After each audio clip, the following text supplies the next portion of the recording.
Kiwonga aline Davis Muhumuza balamaga wamu n'abalamazi bano mu lugendo luno batubuulire embeera nga bweri. Hasif Sekiwonga tandikirawo.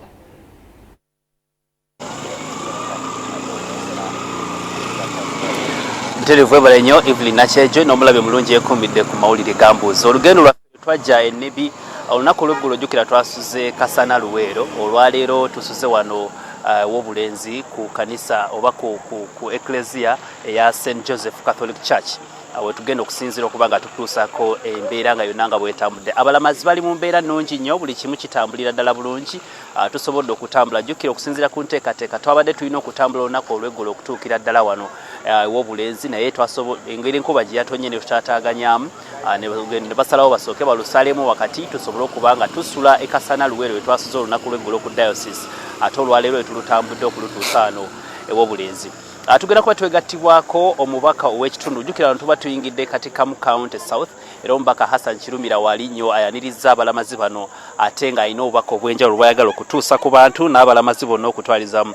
Honorable nkwaniriza okutambula kuno okw'abalamazi n'olunaku luno olw'abajulizi, kifaananyi ki kye kirina okusiiga erifa abakyaliwo ate n'abantu bonna okutwaliza awamu?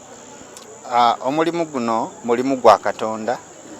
Kuba ffenna tukimanyi nti abajulizi abo bafiiririra ddiini oba amadiini gaffe, era okulaba nga abantu bakyatambulira mu buufu obwo oba okujjukira abajulizi abo kya bbeeyi nnyo eri generation yaffe eno.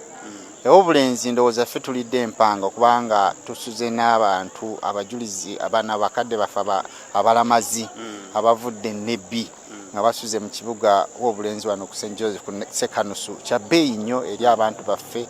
Ebintu bya Katonda bwe bityo we bitambula. Nsuubira nti naffe mu kennyini essaala zaffe leero zijja kuba nga zaanukulwa Katonda kuba abantu bano batambulirako Katonda. Era twebaza abantu bonna ababawerekeddeko abakuumi b'eddembe, abantu bonna ababayambye okuva e Nebbi gye batambudde kuba distance eyo nnene, naye nga w'obulenzi ngera woolaba security eri gguluggulu. Kubeera nga twebaza Mukama Katonda ku lw'abantu bano abeewaayo ne bakola omulimu guno ne bava ku mirimu gyabwe gyonna.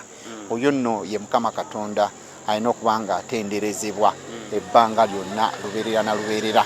Tusuubira nti bagenda sula ano ku St. Joseph Sekanusu ate olunaku olw'enkya beeyongereyo, naye ffe ng'abakulembeze kitukwatako okulaba nga abantu bano bazze mu kitundu kino. Tulina okubeera nga tubeerawo okulaba abali mu mbeera ki naddala mu kitundu kino eky'obulenzi n'okukakasa nti security yaabwe eri gguluggulu, n'okubeera nga tubabeezabeeza.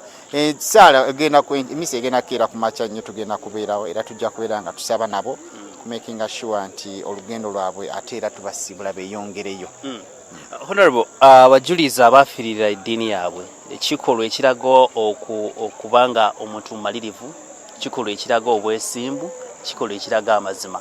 Tukyayina ebintu ebyo byemmenye wano, era tukoze tutya okulaba nti tuddamu tubifuna, naffe tufaananeko nga bali. Tuyinza obutabeera bali, naye naffe tubeeko nga bali. Ensi etaaguddwa nnyo. Kyakuyiga nnyo kye tulina okufunamu.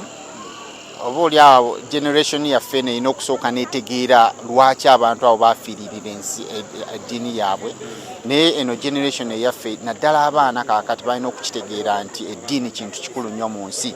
Omuntu bw'oyimirira ku ddiini oba oyimiridde ku mazima, era y'ensonga lwaki abantu abo bafiiririra amazima.